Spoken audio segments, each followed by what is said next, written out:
Here we are again. I can't believe I have done this 4 days in a row. This is Devin, the editor-in-chief of In the Know Traveler. We'll get more to that in a second. But my plan, as we've been doing now for 4 days, is to help you write better. Yesterday, we talked a little bit about writers groups. We touched on the subject. We're going to delve more into that, some essential things that you're going to need to know in order to develop a community, as well as develop accountability for yourself so you can meet your long-term and your short-term writing goals. Because if you are not writing, you are not writing. That's the way it works. If you're a writer, you sit down and write. And many of us just don't do it on our own. I'm one of them, so that's what we're going to talk about. My name is Devin Galaudet, as I said before, the editor-in-chief of In the Know Traveler. I have been doing editing for the last almost 14 years. I am also the writer of the upcoming memoir, which will be released September 18th, 10,000 Miles of My Dead Father's Ashes. So welcome. If you are new here, make sure that you write in the lower hand corner if you have questions or comments. I would absolutely love to hear from you. And if you do, then I will either use your topic for an upcoming podcast, or I might just answer your question in whether you're seeing it live or later. So if you're seeing me live, great, welcome, good to see you. If not, no worries. We're going to do this and we're going to have fun. And so the subject today is, I guess, Writers Group Essentials. Not I guess, that's absolutely it. Writers Group Essentials. So for those who don't know, it took me a number of years to write my book. As somebody who's done short form and long form, short form, you can pump out short articles, like 1,000 words or less with some ease. But there's a lot of us who have like that big story to tell, a memoir, a novel, something like that, which requires a different level of dedication. And one of the things that we talked about yesterday was having accountability. Accountability for me was sort of like a chief thing, because it was easy to say, "Oh yeah, no, I'm writing a memoir," and people could go ooh and ah. But the truth of the matter is, I needed an up-leveled measure of accountability, so I made sure that I wrote every week.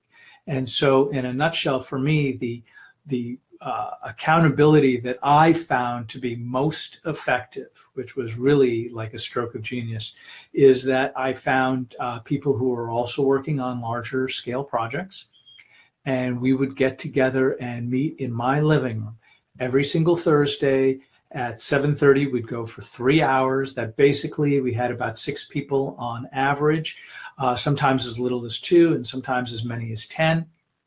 But in average, that typically gave everybody about a half an hour to A, read their work, and B, receive some sort of either encouragement or criticism, as the case may be. So before we get into some of the specifics, I wanted to at least kind of acknowledge that a writer's group, really its benefit is twofold. One, for somebody to tell you every week, it's actually multiple things, but one is that having somebody say, "No, good job, keep going," that's really important. It's really, oh, by the way, if you haven't done so yet, turn up the volume. I'm told that I'm supposed to do that in case you're watching in your office and you can't hear me. Make sure that you do. So it's nice to have some measure of encouragement. I would say it's actually more important to when you read your work or have somebody look over your work, and we'll talk more about that in a minute, is that it's important to actually be open to the prospect that the words that you're writing are not making sense to the reader. And that is probably one of the most crucial elements of the writers group. And perhaps the third, and I think the most important reason, is that when we have a writers group, we are beholden to somebody. As an example, every Thursday at 7:30, there was going to be a knock on my door, and probably 10 or 15 minutes before that, that knock on my door signified that I had to have edited something or written something new that was prepared to share to a group. And that within itself, knowing that it's like, are we meeting next Thursday? We are absolutely meeting next Thursday. And if I went through that entire week and wrote nothing, then I was going to scramble around and write something because it was expected of me. And that's how the group itself stayed afloat for all the time that we did. And it was successful. And it got me through not only the whole writing process of the book, which was, I think at the time, by the time I was done and sort of like, hey, I think I've told my story, was 86,000 words. And then with the help of that same writers group, I brought it down to about 70,000, 71,000, something like that, which is actually a more sort of in terms of industry standard. It's still a little bit on the high side, but it's right where we want to be in terms of storytelling for publishers. I found all this information out later, but these were the people who helped me line edit. These were the people who helped me write. These were the people who reminded me that every week I needed to show up and do the do if I wanted to get my story, which had its moments of difficulty in producing. I had to have them as sort of my backbone to keep showing up over and over again. Okay, so let's say you are sitting at home. Now, I had the luxury of being able to start my writers group based upon people that I knew from an MFA program that I had taken right around that time. Now, that goes about 10 years now when I started that program. But the master's degree itself hasn't really helped me actually at all. I can't even necessarily say that I'm that much better of a writer from when I started. But what it did do is it surrounded me with people that I knew were totally into writing. So what that means is if you were to ever take a class, even an English class, you're going to find people who are into the written word. They're also into reading. And so that is a combination of people that you want because, you know, maybe the fourth thing that I loved about the writers group is that not only did it give me accountability, it gave me these other things, but it also gave me like a little group of people that we would sit and shoot the shit about writing. What are you reading? And these people kept opening up new doors to great new authors and things like that. And it was always fun. It was always a blast. I was surrounded by terrific people and terrific writers. And those people got my book done. So what do you do with a writers group? Or pardon me, how do you get one? So I had the luxury of going about it, but I've also gathered other groups of people through meetup.com, through Facebook. You can even do a Facebook group. So let's say if you were in the middle of some mountain place and it's just a population of you, and it's unlikely that you're going down the hill or people are coming up the hill, then you can do something like this. I'm doing a Facebook live chat. You can have other people interact with, and you can start a writers group with as little as 2 people, you and some other human being that you are going to be accountable to and that you are beholden to writing your story with or along with. So when you're done, you have like a backstop. So you can do it through a variety of ways, whether it be at school, whether it be through finding commonalities through Facebook groups is really helpful. Local meetup groups. And of course, if you're concerned about inviting somebody into your home, meet at Pizza Hut or, some other place where they don't mind you sitting around for half of the evening and share a pizza together. I never did that. What I always went with was show up with pages and snacks. That means show up with some little dish, like a little mini potluck, show up with an apple. We'll cut it into halves and we'll each have a bit of apple. So that always worked out really well. And then so once you have a few people, I mean, again, personally, I did it in my living room. I found that was to be sort of like the best way to do it for me personally. And at the same time, I've gone to other writing groups of people in my group that wanted to host for one of 1,000 reasons. And so I just drove somewhere else, and it's really easy. So on top, once you've got your writers group, you have to make sure that you set up a handful of rules.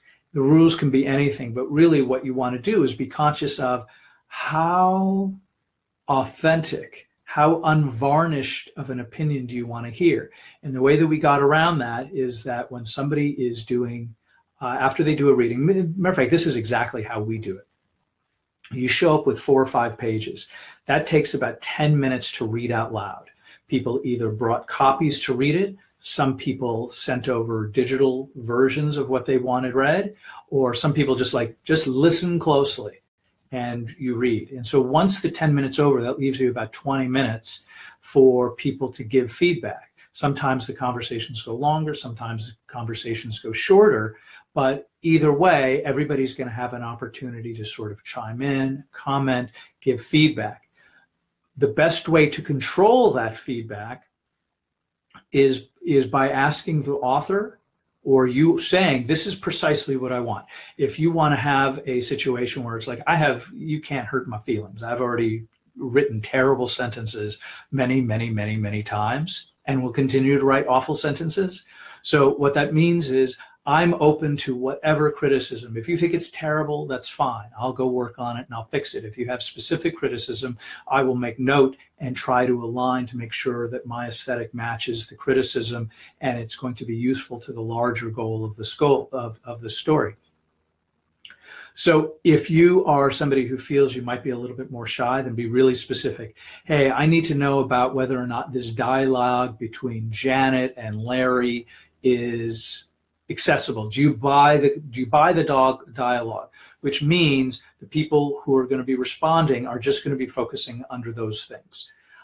If you give a broader thing, that means you're giving the person more latitude to be critical of your work. I think at some point that as a writer, we have to start developing a thicker skin, worrying more about craft rather than what our itsy bitsy feelings are going to be telling us. I mean, listen, I have itsy bitsy feelings too, but there is some point where I realize that while I've written many good sentences and paragraphs and pages, I've also written bad ones. And those are the ones that need the support. Like if something's not working, I need to know that. Even if the response is, hey, I read this, I don't quite get what you're talking about here. Even if they don't have an answer, they're telling you that in this particular section of your work, that something needs to take place that isn't taking place. That just means that you have to slow down and take the criticism. And by the way, one of the biggest things, and by the way, this is like a big rule that I should be writing about and presenting to you guys, is that sometimes the writing in our head, like if I'm writing from a picture in my brain, like I've created a scenario of, let's say, we'll use Janet and Larry again. Janet and Larry are at the Pizza Hut and they're having their own writers group, and I want to tell the story of that particular scene. I will have a picture of pizza in that scene. It's pepperoni. And Larry will be wearing a turtleneck like he always does. And Janet will be wearing a pink blouse with roses all over it. And so that's a picture we can have in our head. The problem is that sometime within writing, we don't offer all the pictures that we have in our head. When we picture Larry and Janet, we don't put them on page. And if they're not on the page, I can't assume that the reader is going to be able to read my mind. And so the writers group people are going to be the first line of defense against things like that. And that's a crucial one. So if you have a picture in your mind of Janet and Larry in a Pizza Hut, then you should be describing, or could be describing, the 4 market tables and describing the kids having a party 3 booths down, or describing the steam rising off the pizza, or the pepperoni grease glistening in the overhead lights. Whatever it is, make sure that we have clarity as readers so you can improve your writing from that standpoint and allow the writers group people to help you along that scent or along that trail. The final thing I was going to say about the writers group, which is once you have sort of like an idea of the kind of criticism that you're looking for, you may also kind of want to be mindful of the kinds of people who are going to be coming. In other words, sometimes people are going to be really sensitive about their work. And just because you're not sensitive doesn't mean you shouldn't be supportive and encouraging, even if they're writing something that doesn't make sense to you, or they're writing, you know, I've never read a romance novel in my life. I wouldn't read, 50 Shades of Grey. That doesn't mean it's bad writing. It just means it's not my cup of tea. But what that means is somebody from the writers group may be bringing in work that isn't your cup of tea, or their writing isn't necessarily your aesthetic. What you have to decide is whether or not you are enough of a match where you feel comfortable in giving honest criticism without allowing your personal aesthetic to run the show. And that's, matter of fact, okay, so we'll go into one final thing, is that I think it's really important that if you're offering criticism, to not offer a better solution. Okay, so let's say a friend of mine writes a story about Larry and Janet. They're in a Pizza Hut and they're talking about pizza and they're talking about whatever, their breakup or their marriage or something. And then I jump in with a criticism that says, no. First off, Larry's name needs to be Steve. And how dare you put this into a Pizza Hut when clearly they should be at a fine dining restaurant, a fine French restaurant, and there should be white linen tablecloths. And they go into their thing. That's their aesthetic, and they're entitled to that aesthetic. But what we don't want to do is create an environment where my writing needs to change dramatically in order to feed or allow somebody else's aesthetic to be met. That's, listen, you go to every great book on Amazon, there's somebody who's going to give it 2 or 1 stars. Are they going to have a great reason? Maybe, maybe not. It doesn't matter, but they're entitled to that opinion. But in a writer's group, we're looking to be encouraging. Like, I want my best writing to be encouraged. I want my best writing to be supported so I can actually meet that. I'm not like, if somebody's like, dude, you need to make this a romance novel, and that's probably not going to happen. And if I try, I'm going to, in all likelihood, waste my time in doing that. So this all said, this is sort of like my overview on the essentials of a writer's group and a good writer's group and how to form one. And hopefully I've given you some terrific ideas to help you get started writing your next novel, your next memoir, your next short story collection, whatever it is that you're doing. And by the way, always write in that little corner box. You can leave some comments. I will respond to them all. If you have a question, I will answer it, or I may make it a future podcast, but let me know that you're here. Let me know that you are doing the thing. And hopefully we're going to connect more in the future. And as always, feel free to go to devingallaudet.com and like my page and say hello. And we're going to be back here again tomorrow. I'm not even sure what the subject is, but we're going to be doing something. And so glad you were with us today, and we will talk to you soon. Take care.